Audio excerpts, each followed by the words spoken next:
थाना बेबर क्षेत्र की रहने वाली एक युवती ने नामजद लोगों पर उत्पीड़न किए जाने का आरोप लगाया है। कार्यवाही किए जाने की मांग को लेकर पुलिस अधीक्षक को शिकायती पत्र दिया है। जिला मुख्यालय स्थित पुलिस अधीक्षक कार्यालय पर मौजूद यही वह युवती है जो थाना बेवर क्षेत्र के एक गांव की रहने वाली है।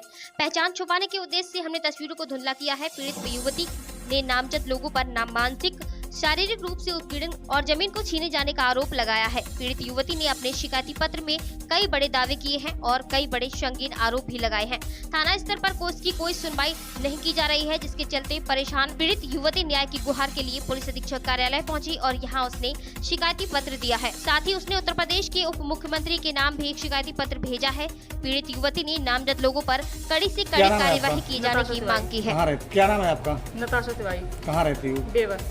क्या मामला है आज? मेरा मामला जमीन का है। मैनपुरी कोर्ट में केस पड़ा हुआ जमीनी मैटर में। उसमें हम पे दबाव डाल रहे हैं, लगभग 25-30 लोग हैं। उसमें एक पत्रकार भी है जो जिसने हमें पूरी तरीके से बदनाम कर दिया। उसने पहले धमकी दी केस वापस ले लो। हमने जब केस वापस लेने से मना कर दिया तो हमें पूरी तरीके से बदनाम कर दिया, गलत इल्ज़ाम लगाए गए। और जब हमने इस मामले में सीओ से कहा कि हमारे घर के बाहर लगे CCTV के बाद फुटेज निकलवाई जाए और साबित कीजिए कि हम गलत हैं, तो सीओ साहब का कहना है कि अब ये लोग आपके खिलाफ कोई गलत न्यूज़ नहीं चलाएंगे। तो सबसे बड़ी समस्या ये कि आपको साबित करने में क्या दिक्कत है, फुटेज निकलवाने में क्या दिक्कत है? दिक्कत ये है कि जो पत्रकार है वो गलत काम करता है, लड़कियां सप्लाई करता है। ये बात पूरा बेवर जानता है, पूरा रसलाबाद जानता है, सब जानते हैं। वजह बस इतनी है कि हम ज़मीन पे केस वापस ले लें। और जब हमने ऐसा करने से मना कर दिया तो उन्होंने अपने झूठ को सच साबित करने की कोशिश की, पर सच साबित नहीं कर पाए। हमने अपना सच साबित किया, लेकिन उसके बाद भी उन लोगों को कोई कार्रवाई नहीं हुई अभी तक। हम ब्रिजेश पाठक के यहाँ गए, तब उन्होंने हमें SP साहब के यहाँ भेजा है। उप मुख्यमंत्री के पास गई थी? जी, उनके यहाँ हम 2 बार गए। पिछली बार गए तो उन्होंने SP साहब के यहाँ भेजा था। SP साहब ने उसमें कोई कार्रवाई नहीं की। और इस बार जब हम गए तो हमने हमने अपना सच साबित किया, तब उन्होंने फिर से हमें यहाँ भेजा है। उन्होंने सीधा बोला कि अगर कार्रवाई नहीं होती तो आप फिर से यहाँ पे आइए।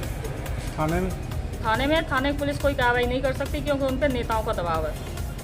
आज SP से मुलाकात हुई आपकी? उन्होंने बोला है कि आपको केस वापस लेने की कोई ज़रूरत नहीं है। उन लोगों के खिलाफ कार्रवाई होगी जो लोग आपको परेशान कर रहे हैं। और जो उसमें कुछ लोग मतलब बाबा हैं, लेकिन वो सिर्फ कहने के लिए बाबा हैं। काम सब गुंडों वाले हैं उनके। ऐसा कोई काम नहीं जो वो लोग करते नहीं हैं। उनके पास गुंडे पले हुए हैं। यहाँ तक कि एक जज का किडनैपर है जो उसी गाँव में रहता है, जो उन सब लोगों को सपोर्ट करता है। एक बार महात्मा लोग भी तो यहाँ आए थे शिकायत करने। महात्मा लोगों की है बात झूठी, अगर सच है तो वो लोग साबित करें। वो लोग अपनी एक भी बात सच साबित नहीं कर पाए हैं, लेकिन हमने अपना सच साबित किया है। चीखने चिल्लाने से झूठ सच में नहीं बदल जाएगा। ये बात मैं पहले भी बोलती हुई आई हूँ, अभी भी बोल रही हूँ। मैंने अपनी हर जगह सच्चाई साबित की है। महात्मा लोग एक भी बार अपनी सच्चाई साबित नहीं कर पाए हैं। वो भी आप पे आरोप लगा रहे थे दबंगई का? वो लोग जितने भी इल्ज़ाम लगाए उन्होंने वो सब झूठे हैं। अगर सच है तो साबित कीजिए। हमने अभी भी कहा, हमेशा कहते आए, हमने जैसे अपना सच